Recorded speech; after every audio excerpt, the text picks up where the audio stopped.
Hello guys, तो स्वागत है आपका मेरे इस धमाकेदार वीडियो के साथ। तो आज का टॉपिक है जो लोग बहुत ज़्यादा सोचते हैं, स्टॉप ओवर थिंकिंग के बारे में। मैं तुम्हें फ्रेंडली बताऊं तो ओवर थिंकिंग जैसी कोई चीज़ भी नहीं होती है। ये एक इल्यूजन है जो तुमने खुद अपने आप से क्रिएट किया है भाई। इसके पीछे का कारण अब तुम्हें बताऊं, जो तुम इससे एग्री चाहे हो या ना हो, लेकिन ये सच है। ओवर थिंकिंग जो लोग करते हैं उनके पास थिंक करने के लिए कुछ नहीं होता भाई। सबसे पहली बात, तुम्हारी तुम्हारी एक्सपेक्टेशन हैं जो दूसरों से ज़्यादा इमोशनली और इंटरनली तुम लोग बहुत ज़्यादा कमज़ोर होने के कारण, कमज़ोर समझने के कारण खुद को अपने आप से, तुम एक्सपेक्टेशन दूसरों से ज़्यादा है तुमको। और जो एक्सपेक्टेशंस और जो उम्मीदें फुलफिल नहीं हो पाती हैं उसके बारे में सोचकर के तुम अपना टाइम ख़राब करते हो, परेशान रहते हो। ये ओवर थिंकिंग बताऊँ तो ये कुछ ऐसी चीज़ ही नहीं होती है ओवर थिंकिंग भाई। तुमने ये क्रिएट किया है खुद से इल्यूजन।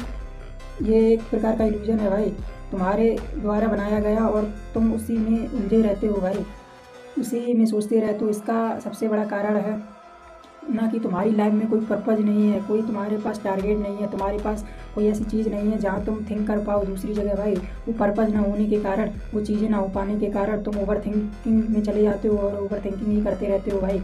इस इल्यूजन को तोड़ो, इस इल्यूजन से बाहर आओ, तुम बिल्कुल ठीक हो। ये जो इल्यूजन तुमने क्रिएट किया है भाई, ये तुम्हारे द्वारा बनाया गया एक जाल है, एक भ्रम है भाई, जो तुम्हें सच रखता है, जिसको तुम सोचते रहते हो, जिसके द्वारा तुम एक्सपेक्टेशन करते रहते हो और तुम दूसरों से बहुत ज़्यादा। और जब एक्सपेक्टेशन तुम्हारी फुलफिल नहीं हो पाती हैं उस चीज़ के प्रति, तो तुम परेशान हो जाते हो और तुम खुद में कमज़ोर समझते हो अपने आप को। तुम्हारी ये सबसे बड़ी गलती है कि ध्यान रखना भाई, जो स्ट्रॉन्ग व्यक्ति होगा, बंदा होगा, जो वो ओवर थिंकिंग कभी नहीं करेगा भाई। जो स्ट्रॉन्ग माइंडसेट वाला बंदा होगा वो दूसरों से कभी भी उम्मीद नहीं रखता भाई, और ना ही कोई ओवर थिंकिंग करता है। ये हो ही नहीं सकता क्योंकि वह खुद पर बिलीव रखता है भाई, खुद पे डिपेंड रहता है, वो दूसरों पर उम्मीद नहीं रखता हो।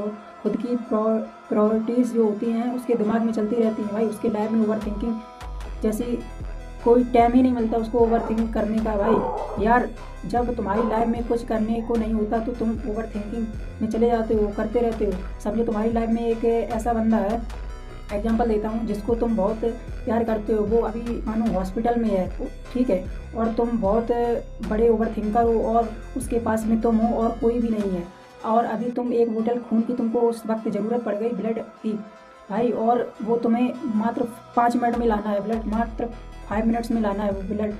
तो तुम्हें हॉस्पिटल में पता नहीं तुम्हें कि ब्लड बैंक कहाँ है, दुकान कहाँ है भाई, तुम्हें मान लो कुछ भी नहीं पता है भाई। तो ये जिम्मेदारी तुम्हारे ऊपर है। अब मुझे सोचकर बताओ, तुम्हारे मन में उस वक्त ओवर थिंकिंग जैसी कोई चीज़ आती है भाई? तुम्हारे अंदर उस वक्त ख्याल आते हैं ओवर थिंकिंग में जो तुम करते थे? नहीं, तुम्हारे मन में सिर्फ ये ख्याल रहता है कि मुझे